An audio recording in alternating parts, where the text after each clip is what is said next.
अस्सलाम वालेकुम नाज़रीन गिरामी। मोदी को आया चैलेंज नवजोत सिंह सिद्धू की तरफ से और इस तरह का चैलेंज कि मोदी जी आपने जो ब्लेंडर मारे हैं, ब्लेंडर किए हैं, मेरे सामने टेबल पे बैठो, टेबल टॉक करते हैं और मैं साबित करता हूं कि आपने कैसे अंबानी और फला फला फला की बिजली, सस्ती बिजली को अपनी पाकिस्तान, अपनी इंडिया की जो आवाम है उसको ना दे के बाहर कैसे बेचा है। इस तरह के और एग्जाम्पल इन्होंने दिया है। आइए देखते हैं। वीडियो को लाइक करें, चैनल को सब्सक्राइब करें, वीडियो को व्हाट्सएप पे जरूर शेयर करें, कमेंट करके बताइएगा वीडियो कैसी लगी। आइए देखते हैं। ये सरदार ललकारता है नरेंद्र दामोदर दास मोदी तुम्हें, यहां तुम्हारे घर में, यहां चौराहे पे खड़ा होके, यदि तुम में दम है, यदि तुम सच्चाई पे खड़े हो, यदि तुम चोर चौकीदार नहीं हो, तो आओ इस सिद्धू के साथ बहस कर लो। हिंदुस्तान के किसी कोने में तुम्हारे घर बुलाओ, वहां आ जाता हूं। यदि हार गया तो सिद्धू सदा के लिए राजनीति को छोड़ देगा। आओ मैदान में, आ मोदी, आओ मैदान में।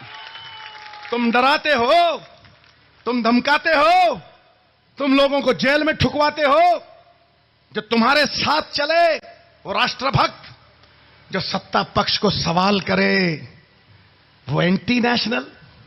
तुमसे बड़ा राष्ट्रद्रोही मैंने देखा नहीं आज तक नहीं देखा, जिसने सब सरकारी कंपनियों को बेच के अंबानियों के पेट भरे। नाम लो, बीएसएनएल, भेल, सेल, आरआईएन, कोल इंडिया, सब बर्बाद कर दी तुमने। और हवाई जहाज में, जिसमें तुम 2 साल हवा में घूमते रहे हो, हवा में ही रहे हो तुम, पैराशूटर हो, ग्रास रूटर नहीं रहे। अब उड़ाकर पंख ले जाएं, वहां तक शौक से जाओ, लेकिन याद रखना पांव के नीचे की जमीन ही काम आएगी। आओ बताओ कि तुमने नहीं बेचा हिंदुस्तान को, तुमने नहीं दिए कॉन्ट्रैक्ट। और तो और मैं सबसे बड़ी बात इस जनता की अदालत में पूछता हूं कि बीएसएनएल 5,50,000 करोड़ का इंफ्रास्ट्रक्चर तुमने आज तक 4G बीएसएनएल को नहीं दिया। आज तक तुमने 4G बीएसएनएल को नहीं दिया। तप्पड़ रुड़ गए बीएसएनएल के, गिरवी हो गया। तुमने 4G दिया, जियो धन धनाधन, जियो धन धनाधन, जियो दिन धनाधन। क्या टांका बिड़ा है तुम्हारा, क्या टांका बिड़ा है? तुम इन दोनों को बांग्लादेश लेके गए, अडानी और अंबानी को। 3 रुपए की बिजली झारखंड में जो बनती है, 7,500 करोड़ में झारखंड कर्जई हो गया, बिक गया, बर्बाद हो गया। लेकिन तुमने अडानी को 3 रुपए की बिजली बांग्लादेश में 6 रुपए में बिकवाई। ये राष्ट्रभक्ति है तुम्हारी? ऐसे राष्ट्रभक्त होते हैं? किसान के लिए क्या किया है तुमने? दोनों पार्टियां कर्जे माफ करती हैं, एक अमीरों के, अंबानी और अडानियों के, और दूसरे किसानों के। कांग्रेस ने किसानों के माफ किए हैं 72,000 करोड़। है दम? कब तक बेवकूफ बनाओगे भाई? अब तो बंदर बेवकूफ नहीं बनते, तुम इंसानों को बेवकूफ कैसे बना लोगे? 10 लाख का कोट पहन के टोपियां पहनाते हो। एक बंदा टोपियां बेचता था, और बरगद के पेड़ के नीचे सो गया, 4-5 पोटली टोपियां थी। तो बंदर आए, टोपियां उठा के ले गए, भागा भागा अपने पिताजी के पास गया, दादाजी के पास गया, दादाजी मेरी टोपी ले गए। दादा बोले इसमें क्या है, टोपी पहनना ऐसे करके और ठा करके नीचे मारना, बरगद के नीचे खड़े होके। कह रहा अच्छा। बरगद के नीचे गया, टोपी पहनी, ठा करके नीचे मारी। बंदरों ने भी ठा करके नीचे मारी, फटाफट इकट्ठी की। कह रहा यार बड़ा तगड़ा जुगाड़ है। चला गया, 6 महीने बाद फिर आया, 4-5 पोटली लेके सो गया। कह रहा अब तो क्या है, वो सारी टोपियां फिर ले गए। कह रहा क्या है, टोपी पहनी, ठाई करके नीचे मारी। ऊपर से आवाज आई, अबे वो घन चक्कर के हमारे बाप दादा नहीं थे क्या? ठोको ठोको ताली ठोको। तुम बेवकूफ बना के जा रहे हो सबको, तुम बांट रहे हो इस देश को। तुम मंदिर मस्जिद की राजनीति कर रहे हो। ना राम मिला, ना रोजगार मिला। हर एक गली में मोबाइल चलाता हुआ एक बेरोजगार मिला। ठोको ताली। कहां है तुम्हारा रोजगार? कहते हो 8.2 पे ग्रोथ हो रही है। शक्ति भाई 1.2 जीडीपी है हमारी। नौकरी दूंगा 2 करोड़ पर साल, 10 करोड़ नौकरी मिली 8 लाख, खोदा पहाड़ निकली चूहिया। 8 लाख। चाइना की 6.2 है जीडीपी ग्रोथ रेट, 6.2। 65 मिलियन नौकरी होती है एक दिन में, 35,000 नौकरी होती है। पिछले साल 1 करोड़ 10 लाख नौकरी चली गई। बीएसएनएल 30% नौकरी चली गई। तनख्वाह देने के पास डीआरडीओ, जो डिफेंस की, जिन्होंने बड़े बड़े यान बनाए, अंतरिक्ष में भेजे, वो तनख्वाहें नहीं दे पा रहे और तुम देश का पैसा लौटा रहे हो अंबानी अडानी को।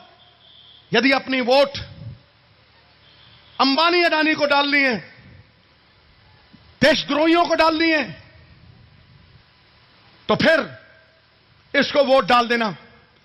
लेकिन यदि हिंदुस्तान, अखंड भारत, हिंदुस्तान के संविधान मातृशक्ति की बात करता है, मैं कहता हूं ये पहली पार्टी है कांग्रेस जिसने देश का प्रधानमंत्री महिला बनाया, इंदिरा जी। जिसने president of India Patil madam, वो प्रधानमंत्री बनाई। जिसने स्पीकर मीरा कुमार, वो प्रधानमंत्री बनाई। और जो पहली बार 33% रिजर्वेशन लेके आई है, 50 में 50% हमने रिजर्वेशन महिलाओं को दे दी। 22,000 कन्याएं छत्तीसगढ़ में चोरी हुई तुम्हारे राज्यों में और बंबई की मंडियों में बिकी। मध्य प्रदेश तुम्हारे राज्य बीजेपी के रेप में नंबर 1 था। क्या सम्मान दिया है? तुम बेटी पढ़ाओ बेटी बचाओ की बात करते हो, प्रण करते हैं आजादी की शाम नहीं होने देंगे, वीरों की समाधियों को बदनाम नहीं होने देंगे, जब तक तन में गरम लहू की एक बूंद भी बाकी है, भारत माता का आंचल नीलाम नहीं होने देंगे। जिस सभ्य समाज में औरत का सम्मान नहीं हो सकता, वो पतन है उसका। अरे मैं जब शादी नहीं हुई तो मूंछें खड़ी रहती थी मेरी। शादी हुई है, देखो मूंछें ठाएं नीचे। और देखो, अरे शक्ति जी की तो हैं, जो साथ बैठे हैं सब, ओ साहब की तो है ही नहीं। अरे बंदा कितना बब्बर शेर हो जाए, घर में जाके म्याऊं म्याऊं करता है। और सच बात तो यह है कि कितना भी बड़ा बब्बर शेर हो जाए, सवारी तो दुर्गा ही करती हैं। ठोको ताली, ठोको। किसान की पगड़ी को वोट डालना, खत्म कर दिया किसान बीमा योजना में 16,000 करोड़ अंबानी अडानी टाटा बिरला ये लूट के ले गए। 16,000 करोड़ पब्लिक की कंपनी। अभी 2-3 मिनट रह गए, मैं तो आज खोपड़ खोल देता इसके। 1 मिनट रह गया, 1 मिनट में तो मैं बहुत कुछ कर दूंगा, नारे लगवा दूंगा। हैं? बीमा योजना खत्म, एमएसपी इनकम डबल कर दूंगा, खुदकुशियों पे खुदकुशियां। ये राहुल गांधी है जो कहता है वो करता है। राहुल गांधी ने कहा है कोई गरीब कोई मजदूर फिक्र मत करना, कोई गरीब घर बैठे 72,000 रुपया साल तुम्हारे आएगा। आएगा मेरे भाई, आएगा। 5 करोड़ गरीबों को आएगा। गुरु गोविंद सिंह ने कहा था बंदा वो अच्छा जो वचन का पक्का, औरत वो अच्छी जिसकी आंखों में शर्म और हया होती। वही भगवान राम ने कहा, वही भगवान राम ने कहा, रघुकुल रीत सदा चली आई, प्राण जाए पर वचन न जाए। तुम इस देश को बांटते हो, तुम देश को बांटते हो। यदि ऊंच नीच मानते भगवान कृष्ण तो सुदामा को गले ना लगाते।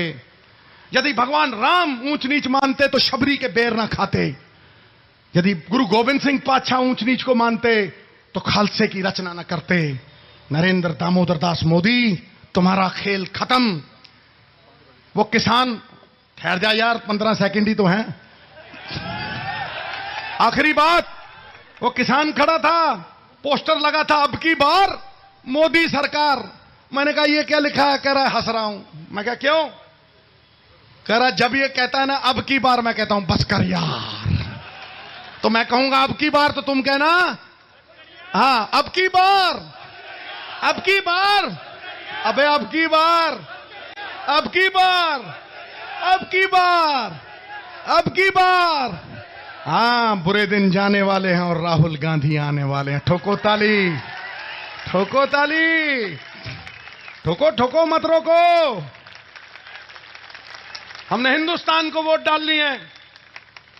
मेरे परमात्मा तुम हो, कौन कहता है परमात्मा मंदिर में, मस्जिद में या किसी गुरुद्वारे में छुपा है? जैसे तिलों में तेल छुपा है, सागर में लहरें, फूलों में खुशबू, गन्ने में गुड़, दूध में मक्खन, वैसे ही वो परमात्मा हरि नारायण अल्लाह वाहेगुरु बन के तुम्हारे दिलों में, तुम्हारे भीतर छुपा है।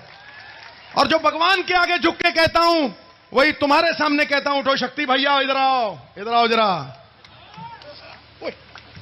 वही भगवान के दर पे कहता हूं, तुम्हारे दर पे झुक के कहता हूं। झुकते वो हैं जिनमें जान होती है, अकड़ना तो मुर्दों की पहचान होती है। झुक के तुम्हें कहता हूं, मेरे शक्ति भैया को मांगना नहीं आता, इन्हें अपना बना लो, सुख दुख का साझी बना लो। भावनगर एमपी बनाओगे तो प्राइम मिनिस्टर बनेगा, अगर एमपी नहीं बनाओगे तो प्राइम मिनिस्टर कैसे बनेगा? इकट्ठे हो जाओ, एकता में ताकत है। संगठित हुई शक्ति जीत का कारण बनती है, विभाजित हुई शक्ति पतन का कारण बनती है। छोटे छोटे तिनके इकट्ठे हो जाएं, छप्पड़ बन के मूसलाधार बारिश रोक लेते हैं। चिड़ियां इकट्ठी हो जाएं, शेर की खाल खींच लेती हैं। ये पांचों उंगलियां, कोई छोटी है, कोई बड़ी है, कोई मोटी है, कोई पतली है, लेकिन जब इकट्ठा हो जाती हैं अपनी ताकत से 1000 गुना बोझ उठा लेती हैं और कई बार घूंसा बन के 32 भी निकाल देती हैं। ठोको ताली। तो नाज़रीन गिरामी, मोदी हुकूमत पर इल्ज़ाम है कि वो मखसूस बड़े कारोबारी घरानों को नवाजता है और अवाम का हिस्सा नहीं मिलता। इसका नतीजा ये निकलता है कि छोटे कारोबारी अफराद कम मौके पाते हैं। अडानी ग्रुप पर बदउनवानी और फ्रॉड के इल्ज़ामात भी हैं कि स्टॉक फ्रॉड के इल्ज़ामात लग चुके हैं, जो मोदी हुकूमत की शफाफियत पर सवाल उठाते हैं। मोदी जी, आप अपनी हुकूमत को शफाफ रखना चाहते हैं तो आम आदमी को फ़ायदा पहुँचाइए।